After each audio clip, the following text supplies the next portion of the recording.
You've now got the Math Toolkit, 9 videos of the specific ideas that show up in real NLP: probability, formal languages, finite state machines, information theory, n-grams, hidden Markov models, the curse of dimensionality, Bayes' rule. It's all in your head now. Next, how that toolkit, combined with a clever idea about meaning, taught computers what words mean. Sort of. This is the recap. Fast, pointed, 9 videos of Lecture 4 in 10 minutes. Then a preview of Lecture 5, where the Math Toolkit meets the single most important sentence in modern NLP. You shall know a word by the company it keeps. Last video I gave you Bayes' rule, 5 symbols, every classical NLP system, which finally rounded out the mathematical machinery. You now know probability, distributions, entropy, n-grams, HMMs, high dim geometry, and Bayesian inversion. Every one of them shows up in real NLP code, and every one of them is fair game for the rest of the course. Here's today's puzzle. Everything Lecture 4 covered was abstract math, but real NLP is about meaning, about what a word is. And we haven't yet said a single word about how the math gets used to represent meaning. That's Lecture 5, and it starts with a linguist from 1957 dropping the most cited sentence in the field. Today's 3 beats. First, the 9-video walk of Lecture 4. What you should remember. Second, the running theses. Every big idea from L4 in 1 line each. Third, the bridge to Lecture 5, where the Math Toolkit meets you shall know a word by the company it keeps, and word embeddings are born. Beat 1, the walk. Video 1, we opened Lecture 4 by deflating fake math gatekeeping. 3 concepts: probability, linear algebra, counting. That's the toolkit. Video 2, Chomsky's hierarchy. 4 grammar types nested inside each other. 4 matching machines. Natural language sits above context-free, below full context-sensitive, mildly context-sensitive. Video 3, finite state machines. The workhorse of the whole hierarchy. Autocomplete. Spell check. Every URL parser. Small, fast, everywhere. Video 4, probability in 1 video. Random variables. Distributions, conditional probability, the chain rule, the foundation that Bayes and n-grams and HMMs all lean on. Video 5, Shannon's entropy, the math of surprise. H equals negative sum of p log p. Rare events carry more information, which is why that tells you almost nothing, and Schadenfreude tells you a lot. Video 6, n-grams.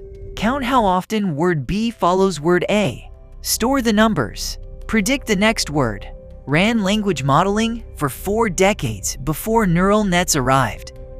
Video 7, hidden Markov models. Hidden states, observations, 3 problems, evaluation via forward, decoding via Viterbi, learning via Baum-Welch. Ran speech recognition for 25 years. Then 2012 happened. Video 8, the curse of dimensionality.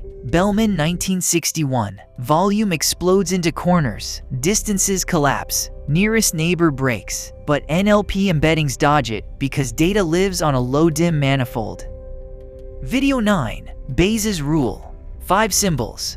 Every classical NLP system. Prior times likelihood over evidence equals posterior. Spam filters. Speech recognition. Statistical machine translation from Brown et al. 1993. Same rule, different costumes. And even in modern neural NLP, the reasoning pattern is Bayes-shaped. That closes the Math Toolkit. Now, the theses. The one-liners you should walk away with. 1. You don't need hardcore math. 3 concepts: probability, vectors, counting. That's the whole entry ticket. 2. Chomsky's hierarchy is a map of what's computable. Grammars pair with machines. Natural language sits on a specific rung.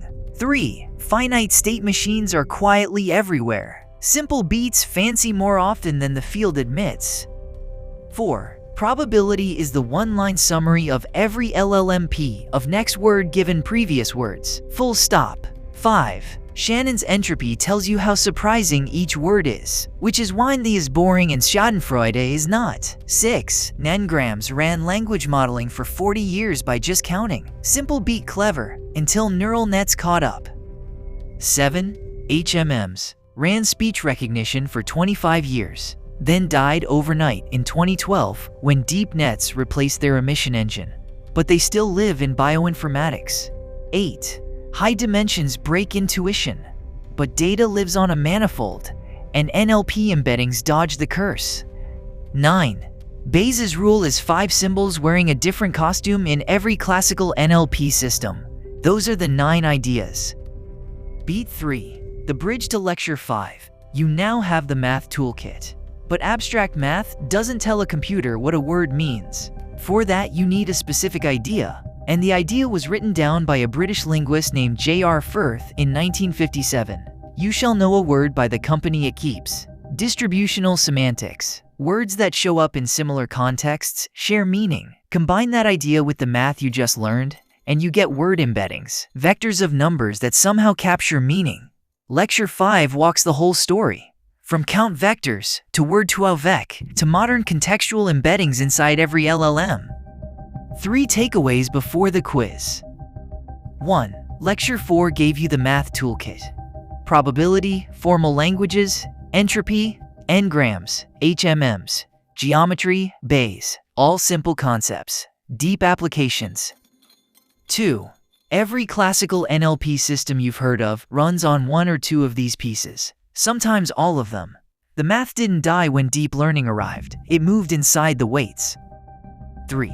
Lecture 5 combines this toolkit with one linguist sentence from 1957 and gets word embeddings. That's how computers learn words. Quiz 1. What's the one-line summary of Lecture 4? A. You need calculus, measure theory, and PhD-level tensor math. B. The toolkit is 3 simple concepts: probability, vectors, counting, with 9 applications on top. C. Chomsky solved all of NLP in 1957. Or D. Bayes' rule is wrong. B. 3 concepts, 9 applications. The whole lecture was one long argument that the math bar for entering NLP is much lower than the ML Twitter meme claims. Probability, linear algebra, counting, Chomsky's hierarchy, FSMs, distributions, entropy, n-grams, HMMs, high dim geometry, Bayes. Nothing above upper undergraduate, all of it deep. Quiz 2. What connects Chomsky, 1957, Rabiner 1989, Bellman 1961, and Bayes 1763? A. They are unrelated. B. All 4 gave the field a math frame that still runs NLP. Hierarchy, HMMs, dimensionality warnings, Bayesian inversion. C. They all worked on the same paper. Or D. They all predicted transformers. B. 4 frames still running. Chomsky's hierarchy tells you what's computable. Rabiner's HMM tutorial defined ASR for 25 years. Bellman named the curse of dimensionality. Bayes gave us the inversion trick. Everyone is upstream of stuff that shows up in today's NLP code. Old math ages well. Quiz 3. What's Lecture 5 about? A more Bayes rule. B. Word embeddings. How the math toolkit and Firth's 1957 quote teach computers what words mean. C. History of computers. Or D. More FSMs. B. Word embeddings. Distributional semantics. Firth's You Shall Know a Word by the Company It Keeps, plus the math toolkit produces vectors that quietly represent meaning. Count vectors, word2vec, modern contextual embeddings, 10 videos walking how a computer moved from symbols to representations of meaning. Back to the puzzle one last time. Lecture 2 showed you the words. Lecture 3 showed you what words do in sentences and beyond. Lecture 4 gave you the math to compute any of it. And now Lecture 5 uses that math to answer the question we've been dodging since video 1. What does a word mean to a computer? Next lecture, how computers learn words. Distributional semantics, Firth's 1957 sentence, count vectors, word2vec, and modern contextual embeddings. 10 videos of the specific idea that made every LLM possible. Hit subscribe and I'll see you in Lecture 5.